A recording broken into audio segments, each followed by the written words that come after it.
Out of all the FNAF games in the series that are arguably main series releases, I say that because you could argue that it's not, FNAF AR is looked down upon as the worst by a lot of people. But what's the reason for this? Well, from horrible progression and RNG to the sad discontinuation of the game, this is why FNAF AR Special Delivery was a failure. Before I start, I just wanted to say this was written before they announced the shutdown, along with the amazing rewards they're giving for the final season, but I rewrote some of it to fit the new circumstances, and I do address this at the end, so stay tuned for that.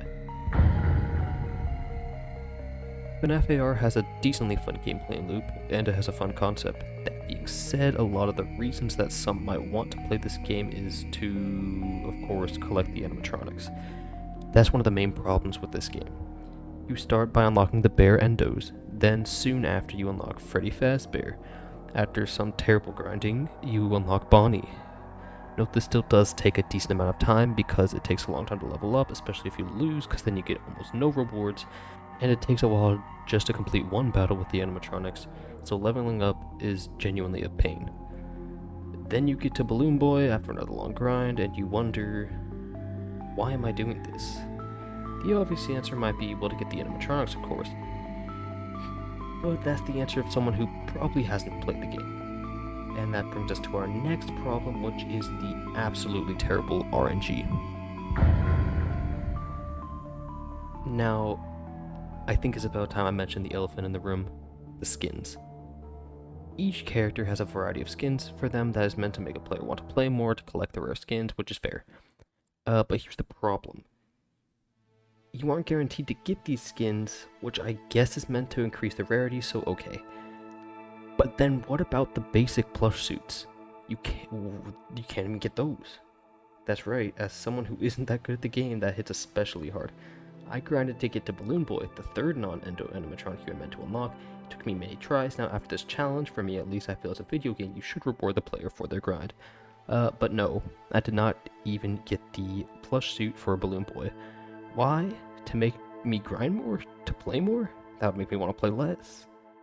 Now the plush suits aren't guaranteed, but with some tries depending on the character you should get it eventually.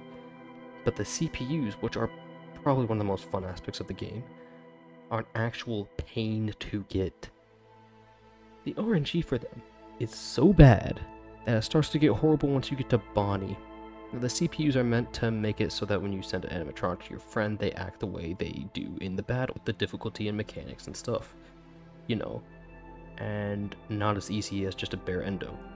These are horrible to grind for, and definitely adds another layer of frustration to the game. But most people just want to look at the animatronics, probably. Good luck, you still have to grind an insane amount for that.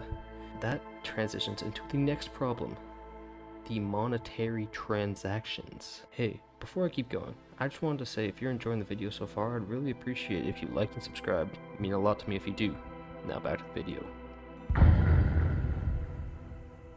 This game is stacked with ways to progress and obtain items with money. In fact, a lot of the things are locked behind a paywall. This game has so many ways to spend money that it has some players highly annoyed by it, to say the least. Another problem with some of the things you can spend the money on are just to attract the animatronics to battle, which combined with the RNG can literally be a waste of money, especially with how bad the RNG actually is. But this game needs to make some money, right? Of course, I understand. In fact, this issue was helped tremendously with the recent event, which I will get to at the very end. But for now, they need to make money, so maybe some of the streamers can help get more traction to the game? Oh wait. Yeah, this game pretty much doxes you. You see, the overworld is a pretty accurate representation of what your street looks like. So the YouTubers playing the game have to edit most of it out. This has led to a lot of streamers and YouTubers just not playing it. And this is a pretty huge blow to the game's reach and how many people see it. A lot of people don't actually play the games and just watch it. Though big names like Markiplier and Doggo still played it, in fact the game has Markiplier in it, basically no one will stream the game because of this. This is just a simple little thing, but MatPat didn't make any theories on it, other than the science one with Austin, if you count that, which is not an actual lore-based theory.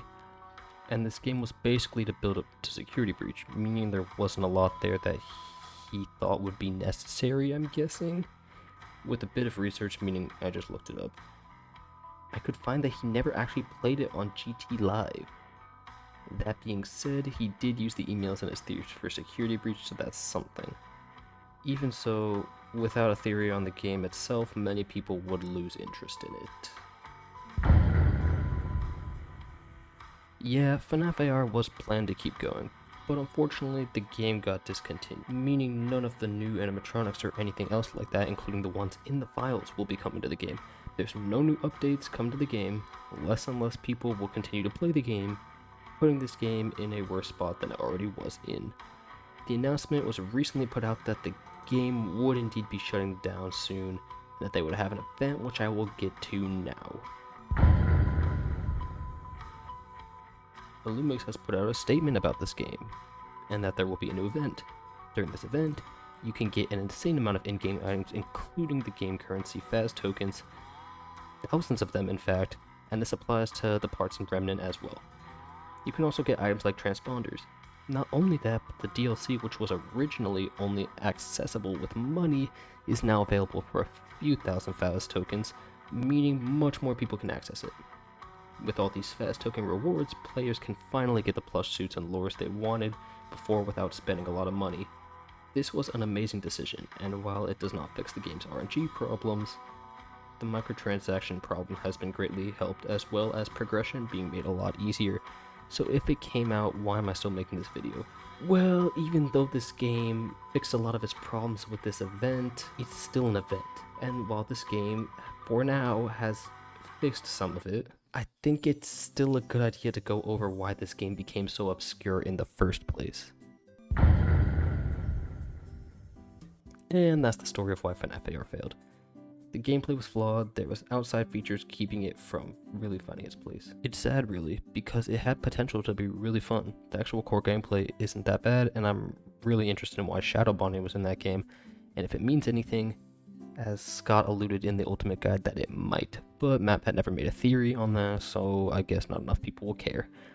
That being said, this final event did bring a lot of the things this game needed into it, so that's a good thing. Anyway, once again, if you enjoyed the video, I'd appreciate it if you liked and subscribed for more FNAF content in the future. But that's going to be all from this video. Catch you later.